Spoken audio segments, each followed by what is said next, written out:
Bismillahirrahmanirrahim. Assalamualaikum warahmatullahi wabarakatuh. Alhamdulillahirrahmanirrahim. Allahumma salli ala Muhammadin wa ala ali Muhammad kama sallaita ala ali Ibrahim innaka Hamidum Majid. Allahumma barik ala Muhammadin wa ala ali Muhammad kama barakta ala ali Ibrahim innaka Hamidum Majid.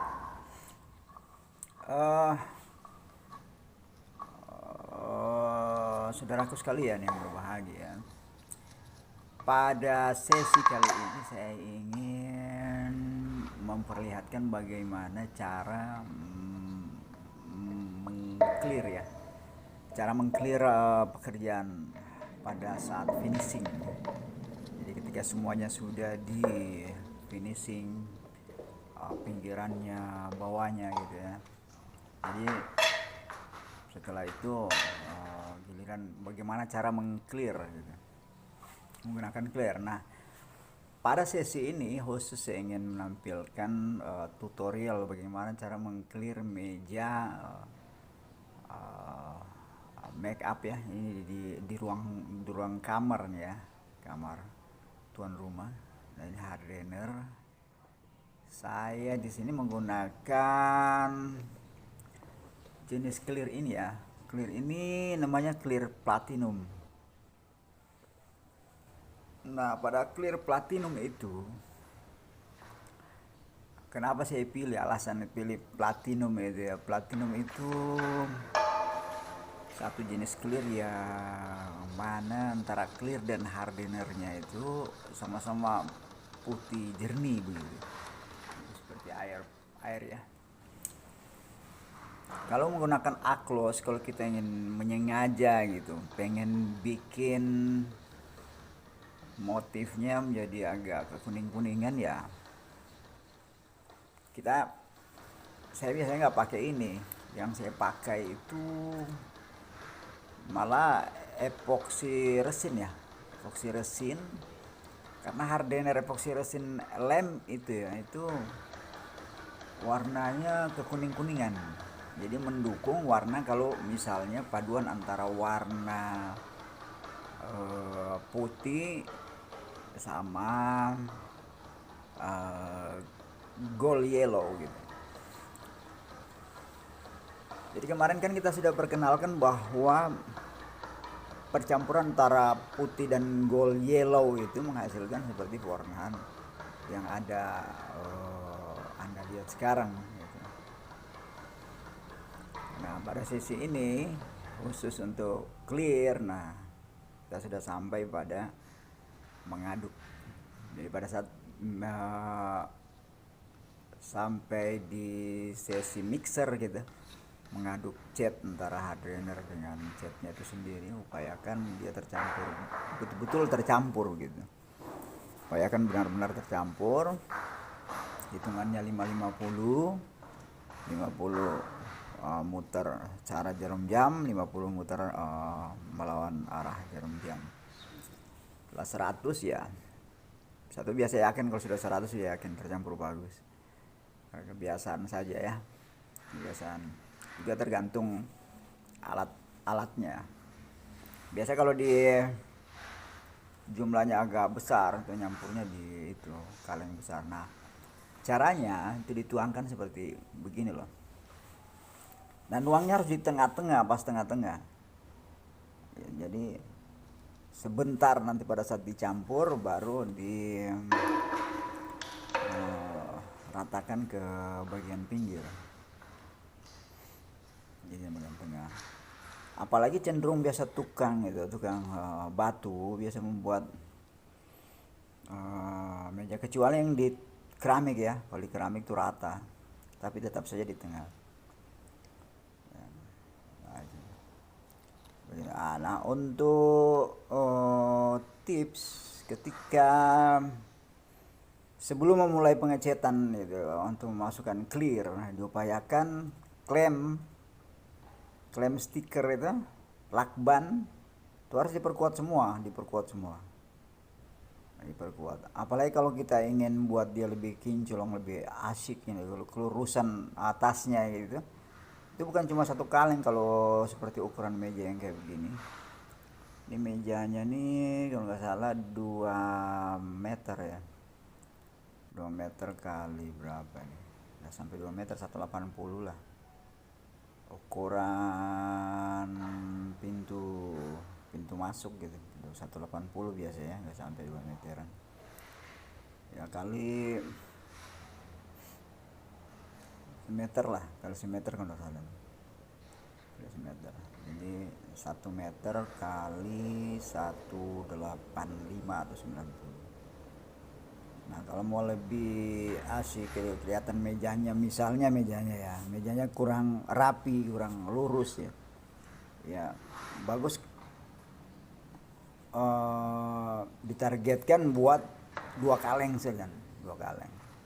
Campur 2 kaleng, perkuat lakbannya, diperkuat semuanya agar supaya nggak bocor. Nah untuk pinggiran, nah ini dirapikan ya. Untuk pinggirannya ada 2 cara untuk merapikan pinggiran. Cara pertama, apabila mejanya sudah benar-benar lurus itu bagus triknya itu lakbannya dibuka setelah setengah kering. Jadi lakbannya ini dibuka setelah setengah kering. Jadi setengah kering itu gambarannya gimana ya? Setengah kering itu gambarannya yang di atas itu clear, atasnya itu bagian atasnya itu sudah pada kering, tapi bagian tengah belum gitu. Bagian tengah belum. Nah, bagian tengah belum itu bakalan nanti tumpah bagian tengah. Jadi tumpah bagian tengah karena dia sudah setengah kering, bahkan 2/3 kering ya, tinggal 1/3 sudah kering gitu. Lebih bagusnya 2/3 kering ya, 2/3 kering buka. Nah pinggirannya itu sempat turun, membentuk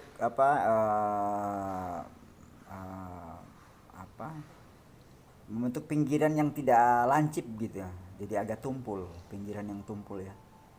Kita tahu kalau cairan itu agak tebal, kemudian dia menyusut, turun ya.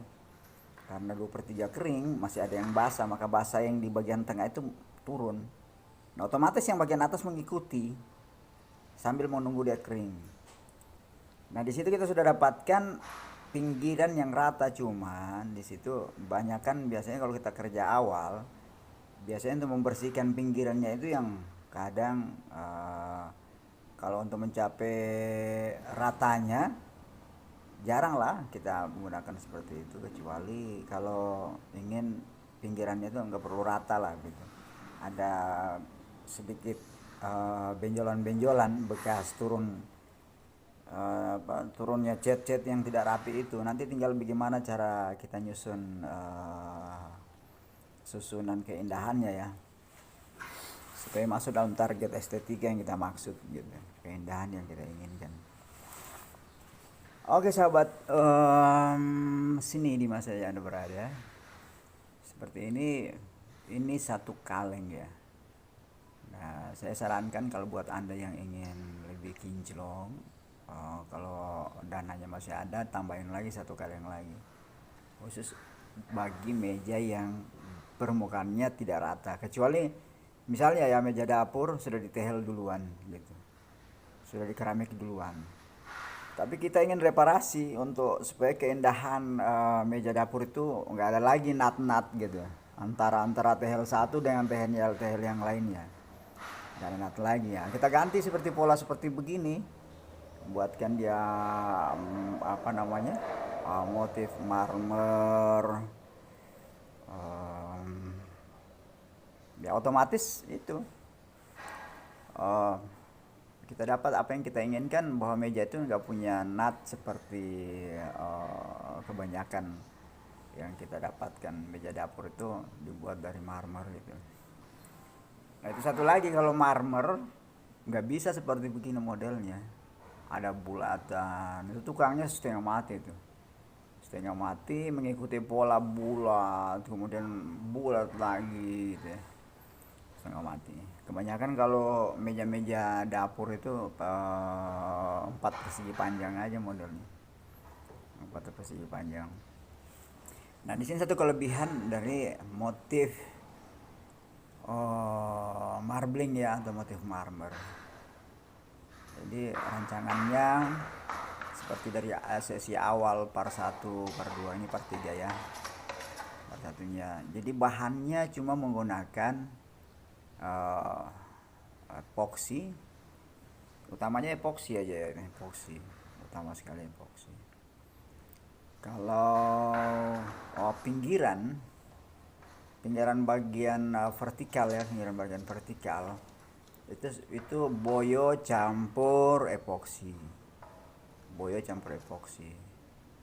untuk bagian atas itu cuma dasar toh waktu masih semen ya, semen untuk naik membuat dasar bagian atas itu tetap menggunakan epoksi campur dengan flamer ya. Flamernya saya bisa contohkan seperti flamer boyo dan banyak lagi flamer lainnya ya, kalau kita cari di toko flamer lain banyak. Cuma di kota saya kebanyakan jual flamernya itu boyo, jadi bisa pakai boyo. Nyampurnya untuk yang bagus itu perbandingannya 1:1 kalau bisa. Cuma 1:1 kalau misalnya tuan rumah punya anggaran banyak, 1:1. Kalau misalkan anggaran terbatas, bikin perbandingan 2 boyo 1 epoksi fillernya, 1. Semacam itu kalau untuk pembuatan dasar bagian atas meja sebelum dibuat motif. Setelah itu jadi nggak perlu di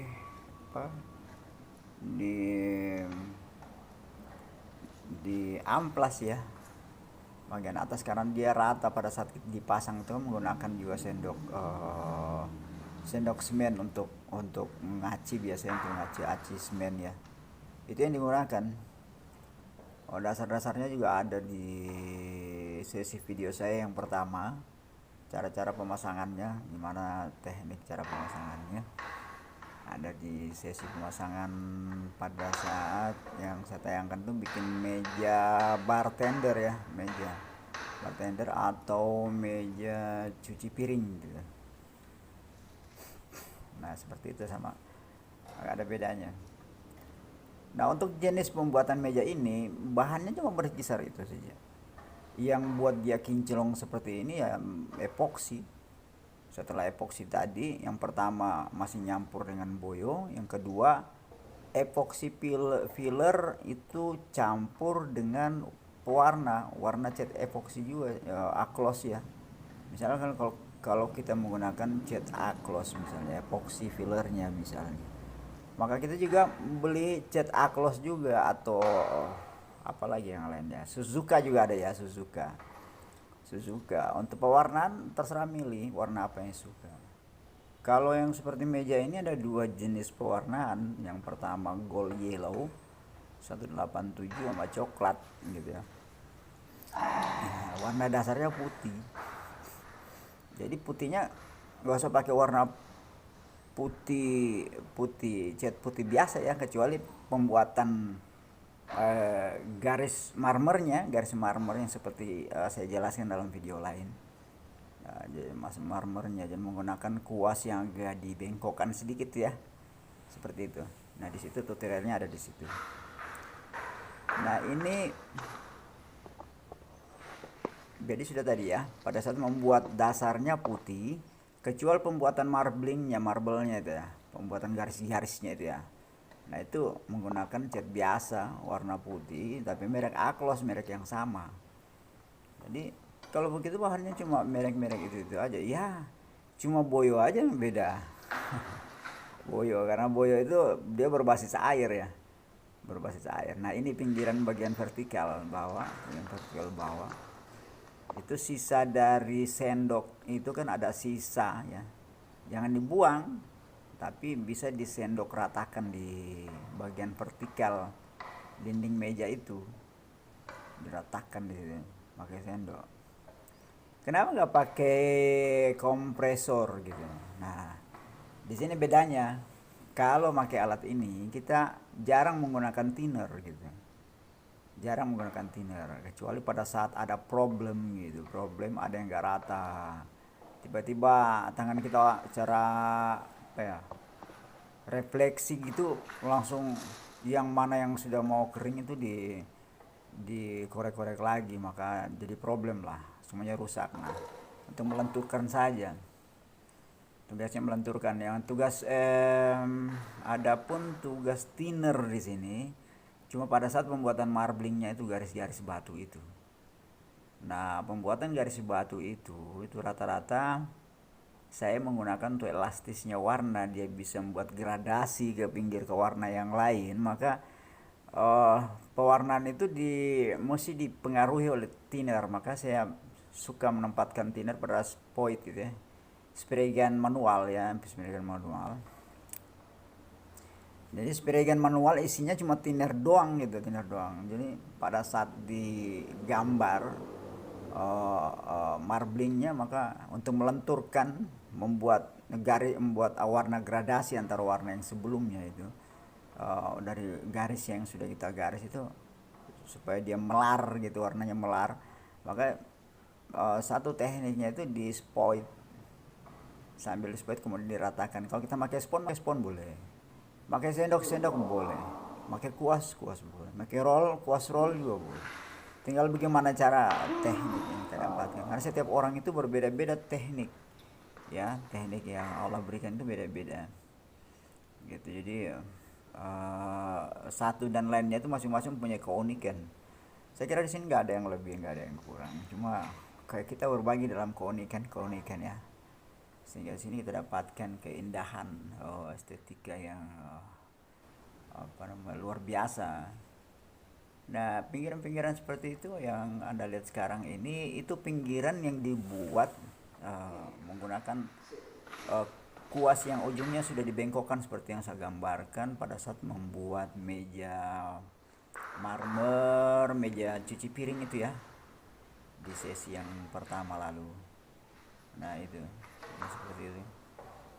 Untuk misalnya ada problem seperti ini kan mudah saja, tinggal masukkan, disendok-sendok aja, kelihatan dia seperti ada yang mengganggu, display thinner lagi supaya dia terjadi gradasi, dan insya Allah akan Anda dapatkan kemudahan di sana.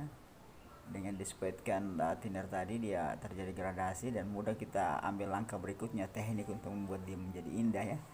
Padahal satu kesalahan, jadi tidak semua satu kesalahan dalam media seni itu akan menghasilkan sesuatu yang tak enak untuk dipandang. Tapi di sini kita bisa memainkan sesuai dengan teknik kita yang sempat didapatkan selama pengalaman bekerja ya di bagian seni. Alhamdulillah saudara-saudara sekalian yang berbahagia, buat meja begini gak banyak sih